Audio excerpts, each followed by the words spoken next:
सभी गुरु भाई गुरु बहनों को मेरा प्रणाम है।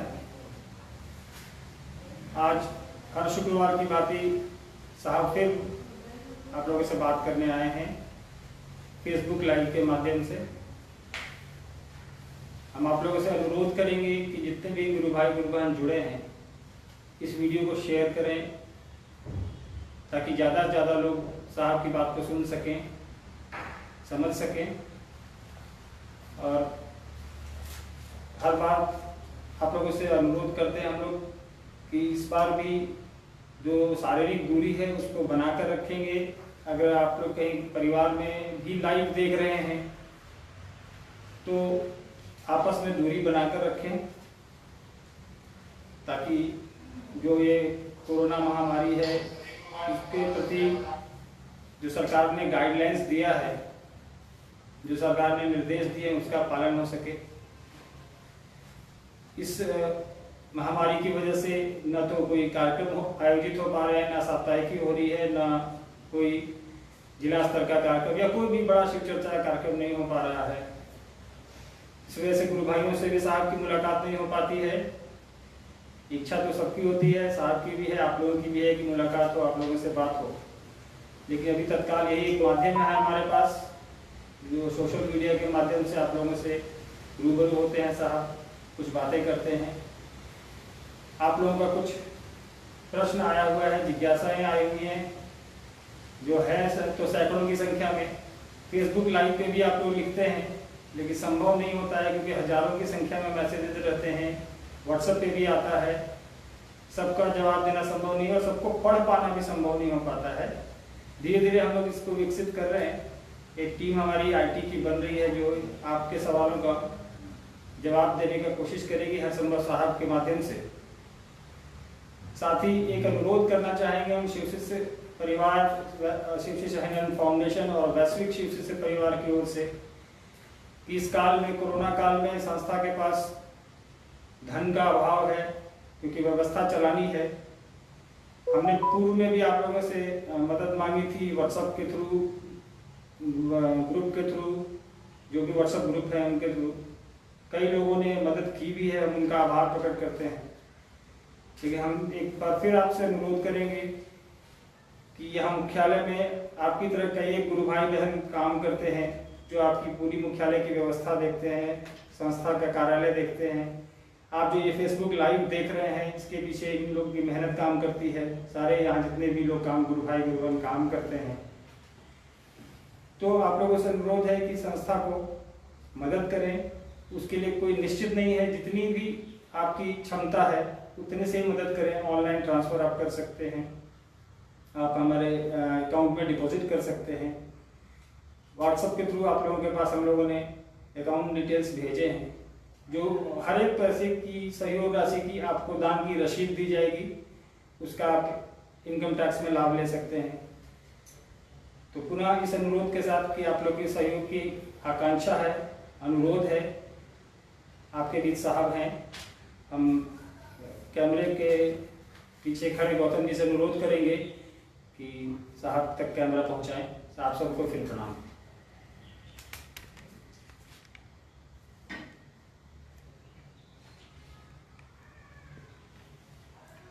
आप सबों को मेरा प्रणाम। हर शुक्रवार की तरह आज भी लगभग उसी समय में आपसे फेसबुक लाइव कर रहा हूँ। कोई दूसरा विकल्प है नहीं। अभी जो कोविड-19 की त्रासदी है, परेशानी है, उससे पूरा देश, पूरी दुनिया लड़ रही है। सरकार ने कुछ छूट भी दी है, कुछ स्वतंत्रता हम लोगों को हासिल हुई है घूमने फिरने सबकी ज़रूरी कामों में। लेकिन हमेशा याद रखिएगा कि स्वतंत्रता का अर्थ स्वच्छंदता नहीं होती। कुछ नियम कानून हैं जिनका अनुपालन हमको, आपको अपनी सुरक्षा और समाज की सुरक्षा के लिए पालन करना चाहिए, करना है। शिव शिष्य तो अवश्य करेंगे, ऐसा मेरा विश्वास है। देखता हूँ फाउंडेशन की अध्यक्षा बरखा जी बैठी हुई हैं, ये कुछ कहना चाहती हैं, हम भी सुनते हैं ये क्या कहना चाहती हैं। जी, जो आपने अभी कहा कि कोरोना काल में जो लॉकडाउन चल रहा था अभी सरकार की तरफ से, उसी से संदर्भित एक जिज्ञासा है। राजेंद्र जी रोहतहट नेपाल से हैं। लॉकडाउन को अब अनलॉक किया जा रहा है, भारत में भी, नेपाल में भी और देशों में भी। शिव चर्चा के काफी कार्यक्रम जो पूर्व में तय थे उनका भी समय निकल गया और हम लोग नहीं कर सके। तो आगे के लिए साहब का आदेश और निर्देश क्या है?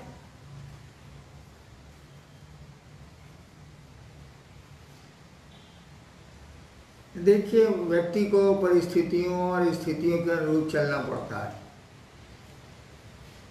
एक दिन हमारा आपका शरीर भी हमारे आपके की मर्जी से नहीं चलेगा, उसकी भी अपनी एक नियति है, उसका भी एक काल है। तो जिस समय बीत गया, जहाँ आपके कार्यक्रम रद्द हुए, बहुत सारे कार्यक्रम जो मेरे स्तर के थे वो भी रद्द हुए, तो हुए, लेकिन शिव गुरु की व्याप्ति, शिव गुरु से जुड़ाव क्या कार्यक्रमों के माध्यम से ही होगा? क्या महोत्सवों के माध्यम से ही होगा? क्या परिचर्चाओं और संगोष्ठियों के माध्यम से ही होगा? शिव गुरु से जुड़ाव, मैंने बहुत पहले कहा था कि आदमी को जानकारी आप दे देते हैं, वो तो किताबें भी दे रही हैं, कई हजार वर्षों से दे रही हैं। आपके ग्रंथ, आपकी पुस्तकें, आपके शास्त्र, आपके साधु, आपके मनीषी जो भी है, उन्होंने कहा है कि शिव गुरु है, जगत गुरु है, आदि गुरु है, गुराधिपति है। मेरे पिताजी चले गए दुनिया से, वो थे तब मैं उनको कहता था कि आप शिव को अपना गुरु बना लीजिए। तो भोजपुरी में वो कहा करते थे कि तेरा पैदा होके का पहले से हम जानते हैं कि शिव गुरु है।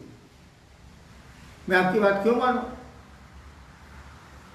तो जानकारी तो हम लोग दे सकते हैं इन चर्चाओं के माध्यम से, पत्र पत्रिकाओं से, अन्य प्रचार साधनों से जानकारी हम लोग दे सकते हैं, लेकिन जानकारी तो है लोगों को। आप पूछिए, लोग जानते हैं कि शिव गुरु है। मैंने इस काम को शुरू किया तो लोग बोलते थे कि कौन सी नई बात आप कह रहे हैं, शिव तो गुरु है। मैं कहता था कि शिव तो गुरु हैं। क्या आप शिष्य हैं उनके? अस्पताल तो है, क्या आप वहां अपना इलाज कराते हैं? स्कूल तो है, क्या आपके बच्चे पढ़ते हैं उसमें?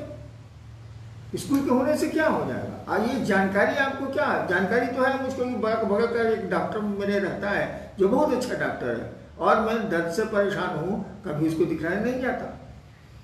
तो जानकारी तो है।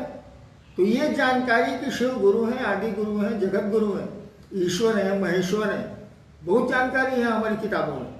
लोग हम लोग से ज़्यादा जानते हैं, लेकिन इस जानकारी का लाभ क्या मिला? जुड़ाव तो हुआ नहीं ईश्वर से। हम लोग कामर लेके जाते हैं वो मंदिरों में, कामर लेने, जल चढ़ाने के बाद क्या शिव याद आते हैं? मैं तो सरकार में रहा हूँ, लोग छुट्टियां लेके कामर चढ़ाने जाते थे, जल चढ़ाने जाते थे शिव को, और लौटने के बाद फिर वही स्थिति, यानी कोई अस्थायी प्रभाव नहीं पड़ा। और नियम है कि जिसकी संगति में मन रहेगा वैसा बनेगा। संसर्गात गुणा दोषा। जिसकी संगति में आप, बच्चे देखिए गलत बच्चों के साथ खेलते हैं, तो हम लोग भी मना करते थे अपने बच्चों को कि उस सबके साथ मत खेलो। यानी हम लोग जानते हैं कि गलत आदतें संगति से, साथ रहने से आदमी पकड़ लेता है। हम लोग तो शिव के साथ हैं, हम लोग तो रोज पूजा करते हैं, किसी भगवान की करें, देवता देवता हैं, मंदिरों में जाते हैं, पूजा अर्चना करते हैं, घरों में करते हैं। क्या हमारे आपके मन पर उसका कोई प्रभाव पड़ा? क्या पड़ता है? क्या यह अस्थायी प्रभाव है? मैंने तो देखा है नहीं है। तो ये जानकारी आपको काम नहीं देगी भाईजान। लोगों को समझाना होगा, मैन टू मैन कन्वर्सिंग करनी होगी, व्यक्ति व्यक्ति को समझाना होगा। इसलिए आयोजनों के पीछे कार्यक्रमों के पीछे, ये भीड़ के पीछे, भीड़ इकट्ठा करने की मानसिकता में से अपने को दूर करिए। शिव आपके गुरु हैं, व्यक्तिगत संबंध है शिव से, एक शिष्य का अपने गुरु से। ठीक है, आपके दूसरे सूत्र में है कि दूसरों को आप बताएं, तो बताने के लिए अन्य साधनों का प्रयोग जब आप करेंगे तो देखेंगे कि लोगों को जानकारी मिल जाएगी। ये भी जानकारी मिल जाएगा कि आप बहुत बड़े महादेव के भक्त और शिष्य हैं, ये भी लोग जान जाएंगे। लेकिन क्या वो शिव को अपना गुरु मानेंगे? मैंने देखा नहीं मानते हैं वो लोग। मेरे पिताजी, मैं समझाता रहा, वो डायरेक्टर थे बिहार के शिक्षा विभाग के, मैं समझाता रहा, मेरे पिताजी नहीं माने, वो दुनिया से चले गए। जानकारी तो भैया इल्म नहीं है, जानकारी कोई हुनर नहीं है। जानकारी से आप उसका, वो आपको ग्रैस्प हो जाएगी जानकारी, वो आपको परिवर्तित करेगी जानकारी। यह आसान बात नहीं है, इसलिए इसकी चिंता छोड़िए। चर्चाएं कैंसिल हुई, रद्द हुई, स्थगित हुई, कार्यक्रम रद्द हुए। ये प्रयोजन भी हम लोगों का नहीं है, ये उद्देश्य भी हम लोगों का नहीं है। इसलिए इसकी चिंता छोड़िए, खुद महादेव से जुड़िए। जो मिल जाए मोबाइल पर ऐसे वैसे, अभी तो पूरी बंदिश है, मिल जाए उनको समझाइए, समझा के उनको शिव शिष्यता की ओर मुखातिब करिए। आप दूसरों की चिंता में पड़े हैं, क्या आपके घर के लोग शिव को गुरु मानते हैं? क्या आपके घर के लोगों में शिव शिष्यता पर घुसी है? इसकी भी चिंता करिए भाई साहब। वहाँ काम अधूरा है, अपना खेत खाली है। दूसरों के खेत की चिंता करना अच्छी बात है, लेकिन अपने खेत को बंजर रखना भी उचित नहीं। जी, सरोज जी हैं दिल्ली से। यह सृष्टि शिव की रचना है, तो इस शिव की रचना में मैं शिव को कैसे देखूं? बहुत प्रयास करते हैं पर शिव दिखाई नहीं देते। क्या करें जो सदैव शिव ही दिखाई दे? आप ही कह रहे हैं कि पूरी सृष्टि शिव की रचना है, पूरी सृष्टि के कण कण में वही समाया है, और आप शिव को देखना चाहते हैं। भाई साहब, आप में भी तो वही शिव समाया, वही शिव आपके रूप में भी तो धरती पर है। आईना देख लीजिए, शिव दिख जाएंगे। जी, कोलकाता से भी काफी जिज्ञासाएं आई, और सीमा कंचन है भागलपुर से। आपने पिछली बार कहा था कि सांस लेने से भी आसान है शिव की शिष्यता। बहुत लोगों की जिज्ञासा है कि जब ये इतनी आसान विधा है तो इसके लिए इतने मेहनत, इतने मारामारी की क्या जरूरत है? हाँ, मैंने कहा था कि शिव की शिष्यता सांस लेने की कोशिश, सांस लेने की क्रिया से भी आसान है। क्यों आसान है? अरे सांस लेने में सीना दुखता है, तेज सांस लीजिएगा तो आप हांफने लगिएगा, मन आपका चंचल हो जाएगा। धीरे धीरे सांस लीजिएगा, अगर वायु दूषित है तो फेफड़े में बीमारी आएगी। यानी सांस लेना एक क्रिया है जिसमें आपके हमारे शरीर की ऊर्जा लगती है। शिव शिष्यता में तो शिव को चलाना है, इसमें आपकी हमारी ऊर्जा कहाँ लग रही है? जब आप कर्ता बनेंगे, जब आप कर्म करेंगे, जब आप शिव शिष्यता में बढ़ेंगे, तब तो आपको कोशिश करनी है। वहां सायास होगा, वहां कोशिशें होंगी, प्रयास होंगे। लेकिन जैसे आप शिव की परिधि में घुसेंगे, जैसे आप गुरु की परिधि में प्रवेश करेंगे, अब तो गुरु को ले चलना है। हम लोग अपने से चलते तो कब का शिव हो गए रहते, पूरी दुनिया ही शिवमय हो गई रहती। शिव ले चलते हैं, आप उनके सानिध्य में बढ़ने की कोशिश करिए। उसके बाद तो थोड़ी कोशिश के बाद आराम ही आराम है, आपको कुछ करना ही नहीं। बिल्कुल ये बिल्ली वाली स्थिति है, बिल्ली अपने बच्चे को उठा के चलती है। हम लोग बंदर बने हुए हैं, पकड़े हुए हैं तो गिरते हैं भद से। नेक्स्ट जी, भाई सर्वोदय जी हैं हावड़ा से। मैंने पढ़ा है कहीं कि एक वट वृक्ष के नीचे युवा गुरु बैठे हैं, उनके समीप वृद्ध शिष्यगण बैठे हैं। गुरु मौन हैं, परंतु शिष्यों का सभी संशय खुद ही विनष्ट हो रहा है। मैं जानना चाहता हूँ कि ये संदर्भ कहाँ का है और इसका क्या अर्थ है? ये आदि शंकराचार्य ने इस पंक्ति को लिखा है। उसके पहले दक्षिण उपनिषद भी है, उसमें भी इसका उल्लेख आया, दक्षिणामूर्ति उपनिषद ऐसे है, उसमें भी इसका उल्लेख आया है कि एक विशाल वट का वृक्ष है जिसके जड़ के पास, मूल के पास एक युवा गुरु बैठे हैं, और उस युवा गुरु के जितने शिष्य हैं सभी वृद्ध।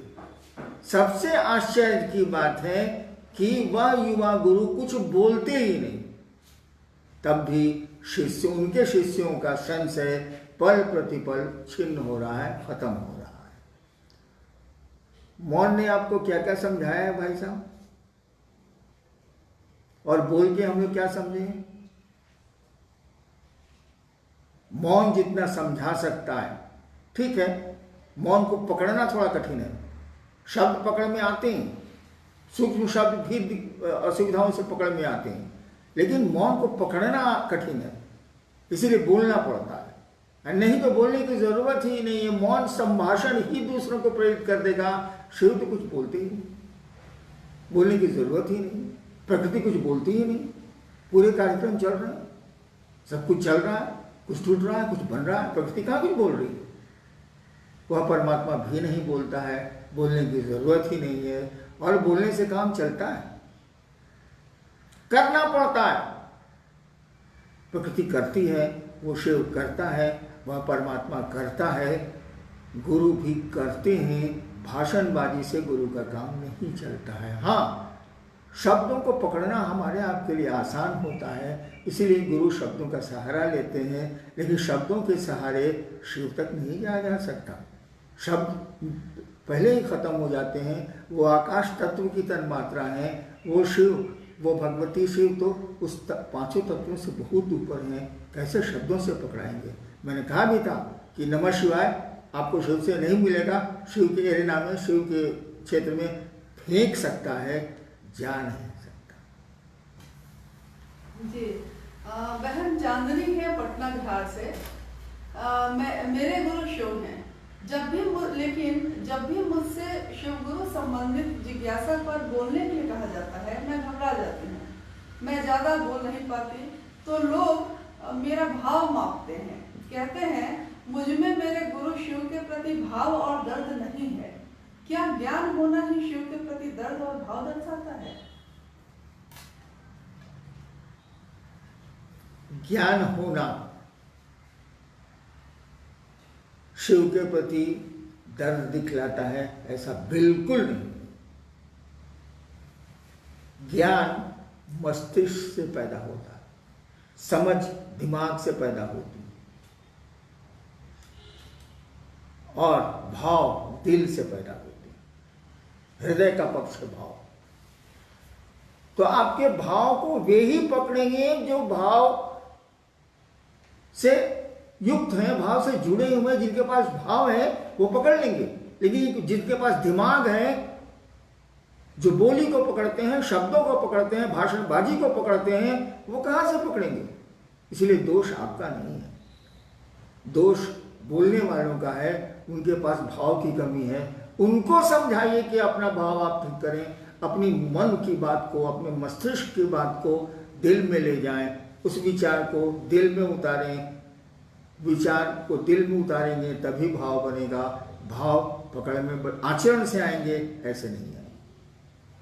जी, भाई दिलीप हैं जनकपुर नेपाल से।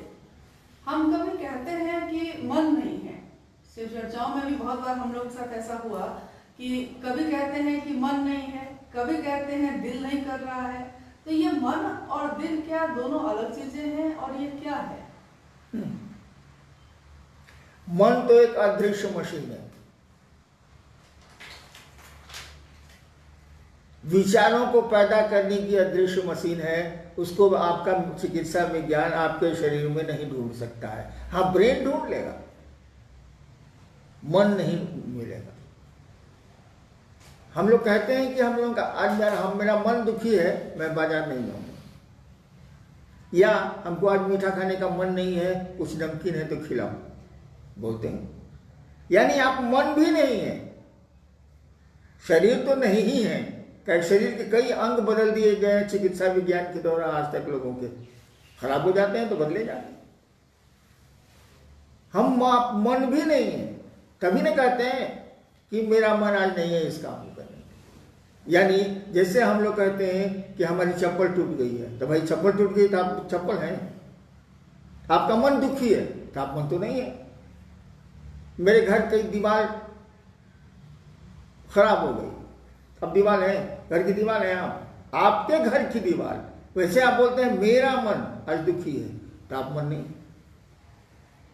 आप हैं कौन, हम हैं कौन, इसी का उत्तर ढूंढ लीजिए। उस शिव, वो शिव मिल जाएगा, वो ईश्वर मिल जाएगा। ईश्वर को ढूंढने की जरूरत नहीं है, अपने आप को ढूंढ लीजिए कि आप और हम कौन हैं।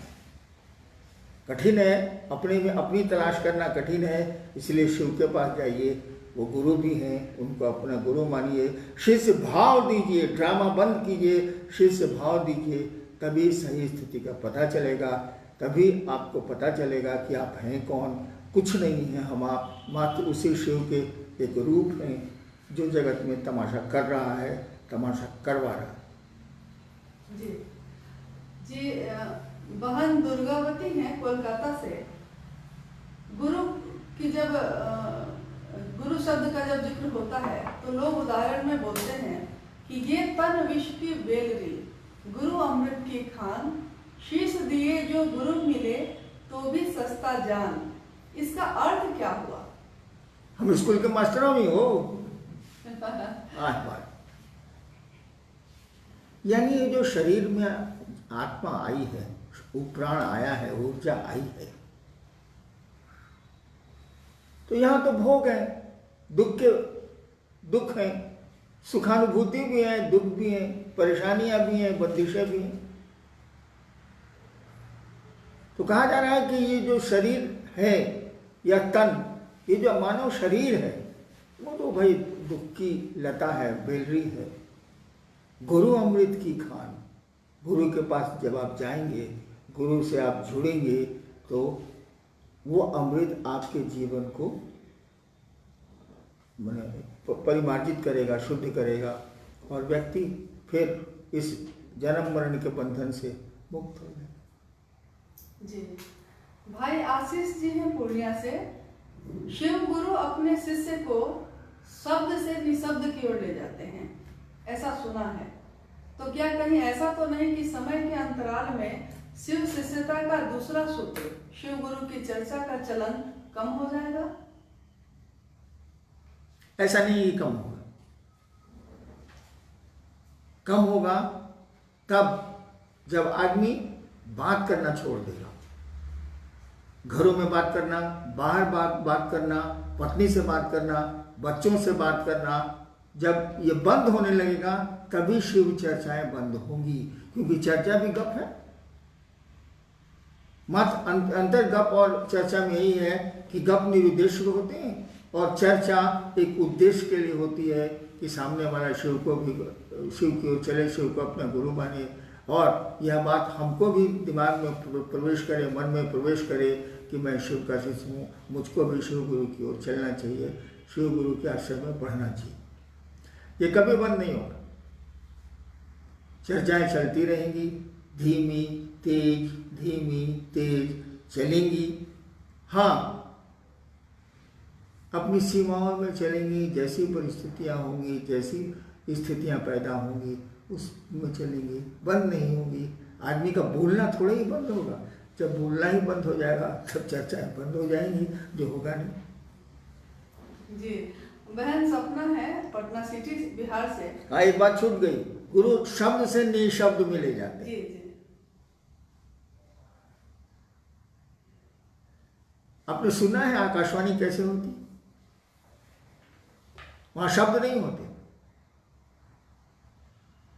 वहां विचारों का संप्रेषण मौन होता है, और जिसके लिए आकाशवाणी होती है उसके मन में पूरी की पूरी बात ठीक उस तरह प्रवेश करती है जिससे जैसे पत्थरों पर अक्षर खोद दिए जाते हैं। वहां कोई शब्द नहीं, आपके कान भी नहीं सुनते, बोलने वाला मुंह से बोलता भी नहीं। वो ईश्वरीय सत्ता या शक्तियां जो ईश्वर तुल्य हैं, वो जब किसी को कुछ कम्युनिकेट करना चाहती हैं, संप्रेषित करना, जिसको आकाशवाणी बोलते हैं, संप्रेषित करना चाहती हैं, तो कोई शब्द नहीं होते और हमारे आपके कान भी नहीं सुनते। वहाँ नाक का, ज्ञानेंद्रियों का कोई उपयोग नहीं है। ये ज्ञानेंद्रियाँ मस्तिष्क का माध्यम है, ये आकाशवाणियाँ सीधे मस्तिष्क को जाती हैं, शब्दों की आवश्यकता ही नहीं पड़ती। लेकिन आप उसको वैसे ही पढ़ते हैं जैसे आप क की किताब पढ़ते हैं, वहाँ शब्द नहीं।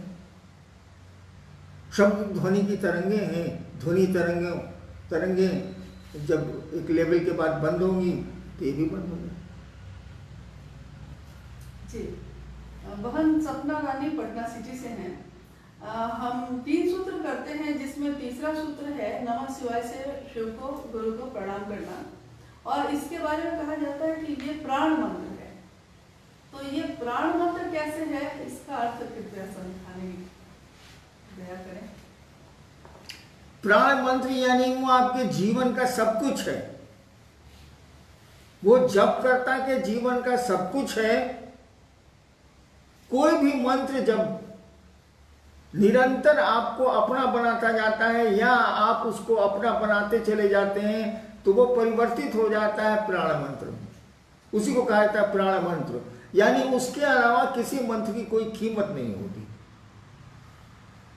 और वही प्राण मंत्र बाद में सभी मंत्रों का समेकित रूप हो जाता है और जब करता या साधक अपने प्राण मंत्र से ही यथासंभव अपने काम निकाल लेता है, लौकिक हो या परलौकिक। नमः शिवाय तो प्राण मंत्र है ही,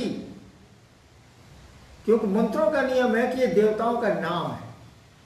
हर एक देवता का एक नाम होता है जिसको मंत्र कहते हैं। मंत्र की परिभाषा है कि हर एक देवता का ये नाम है जिसका मनन किया जाता है। उसमें शक्ति छिपी होती है।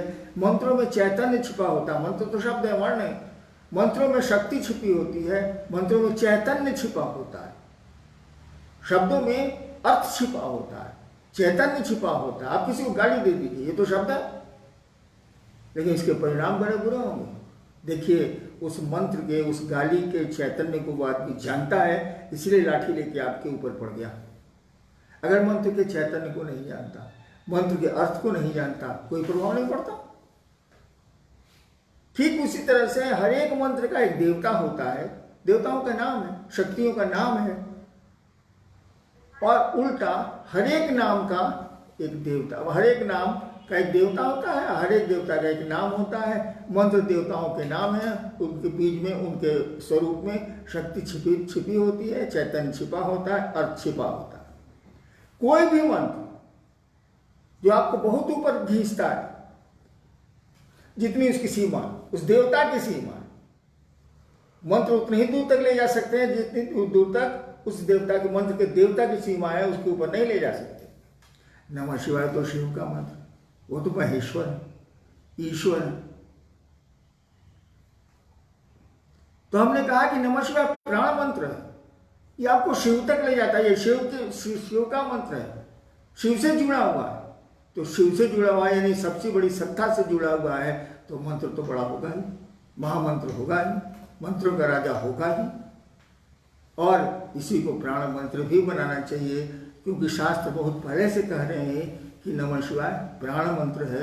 इसको अपने प्राण में समेटो, अपने प्राण के चारों ओर इसको लाओ, इसका जप करो, इसका मनन करो। मंत्र का मनन होता है, मन जिसको बार बार दोहराए, मनन होता है। जी, भाई आर.के. दुबे जी हैं सूरत, गुजरात से। इन्होंने कहा है कि एक आपके जीवन में लिखी हुई एक पुस्तक अनमिल आखर इनको प्राप्त हुई। इसमें उस पुस्तक का जो शीर्षक है, मतलब उस पुस्तक का जो नाम है अनमिल आखर, इस शब्द का अर्थ क्या है?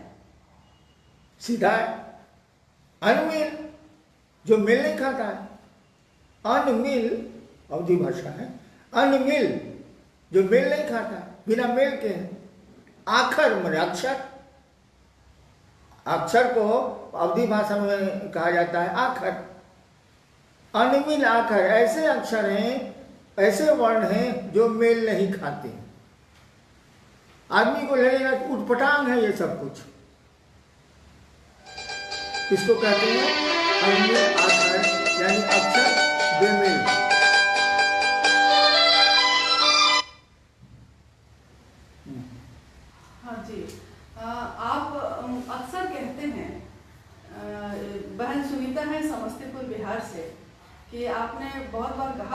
विज्ञान के कांटा से अज्ञान का कांटा निकाला जाता है और दोनों कांटे फेंक दिए जाते हैं, जबकि लोगों के अंदर तो ये समझ है कि ज्ञान को रखना चाहिए। तो ये ज्ञान क्या है और क्यों उसको फेंक देना चाहिए? मैं 71 साल का हो गया हूँ। मेरे घर में भी, परिवार में भी बड़े पढ़े लिखे लोग रहे हैं।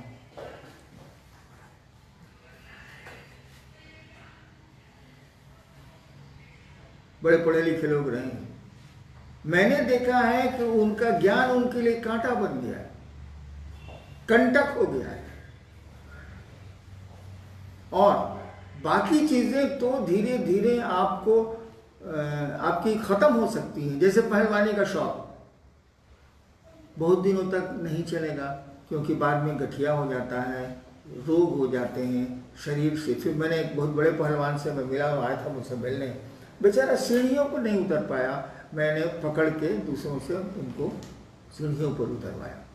क्या स्थिति, इतना बलशाली आदमी अपने जमाने का क्या हो गया। व्यक्ति की सुंदरता कितने दिन, उम्र ढलेगी, सुंदरता खत्म। लेकिन ज्ञान की जो पकड़ है ना, वो नहीं खत्म होती है, अंत तक रह जाती है। जो ज्ञानी है वो अंत तक आपको ज्ञान बगाड़ेगा और आपकी सुनेगा ही नहीं।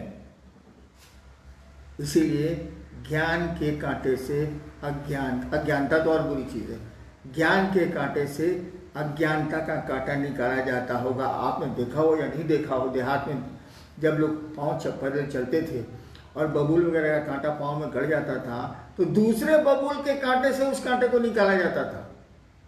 आप पॉकेट में रख लीजिएगा, पॉकेट में रखिएगा तो जिससे निकाले वो गड़ेगा, यानी दोनों कांटे फेंक दिए जाते थे। कहा जाता है कि ज्ञान के कांटे से अज्ञान का कांटा निकालो और दोनों को फेंको।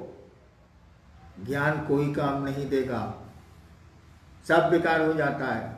काम आपको हमको देगा बस वही, याद नहीं अब कुछ, भूल गई सब कुछ, एक बात मगर नहीं भूली, जूली आई लव यू। ठीक है, ये फिल्म का गाना है, लेकिन शिव से जो प्यार होगा, शिव रूपी ज्ञान जो हम में आप में आएगा, शिव से जो प्यार होगा, भगवती से जो प्यार होगा, वही ज्ञान आपको उस शिव तक ले जाएगा, पूरी दुनिया से ऊपर करेगा, जगत से ऊपर करेगा, जगत के बंधनों से मुक्त करेगा।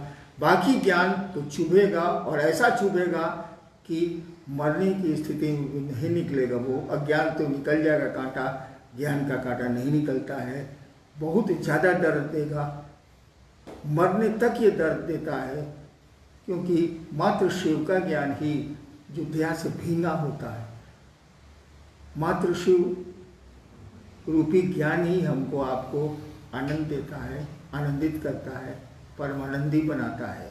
कि आपके निर्देश में लगातार पर्यावरण संरक्षण पे हम सभी शिवसे से भी इसमें अपनी भूमिका निभा रहे हैं। और आगे इसी महीने में 17 जून को दीदी नीलामानंद जी की पुण्यतिथि भी है, उसके अगले महीने में उनकी जन्म तिथि भी है। और पिछले वर्ष हम लोगों ने उनके जन्म पे यानी कि 27 जुलाई को एक सप्ताह का वृक्षारोपण कार्यक्रम चलाया था। लेकिन अब दुनिया की स्थिति दूसरी है इस वर्ष, क्योंकि हम समूह में नहीं निकल सकते, वृक्षारोपण के लिए सामूहिक प्रयास नहीं कर सकते। तो मेरी जिज्ञासा भी है और एक प्रस्ताव भी, अगर आपका निर्देश हो तो क्या हम लोग 17 जून से 27 जुलाई के अंतराल में अपने आंगन में, अपने बालकोनी में या अपने घर के एक छोटे से गमले में भी इस कार्य को करें कि हाँ, हर लोग पौधा लगाएं और दीदी के लिए सबसे सुंदर श्रद्धांजलि यही होगी। पेड़ तो लगाइए हम आप जरूर, लोगों को जागृत भी करना होगा, मोबाइल पर करिए, पेड़ लगाएं, वो गमले में लगाएं, हाथे में लगाएं और सड़कों पर लगाएं। ऐसा थोड़ी है कि सड़क पर पेड़ लगाने के लिए मजमे की जरूरत है, मात्र 1-2 आदमी पेड़ लगा सकते हैं। और बारिश का मौसम आ ही रहा है, पेड़ बच भी जाएंगे। ऐसे पेड़ लगाएंगे तो हम लोग को सिंचाई करनी पड़ेगी, पानी देना होगा, बारिश में तो प्रकृति पानी देती है। पेड़ तो लगाए ही लगाए, अन्यथा एक दिन बाबू हम लोगों के पोते पोतियों को ऑक्सीजन का सिलेंडर लेके शहर में घूमना होगा। होशियार हम लोगों को होना होगा, लोगों को जागृत करना होगा, भाषणबाजी से नहीं होगा। चलिए, प्रणाम।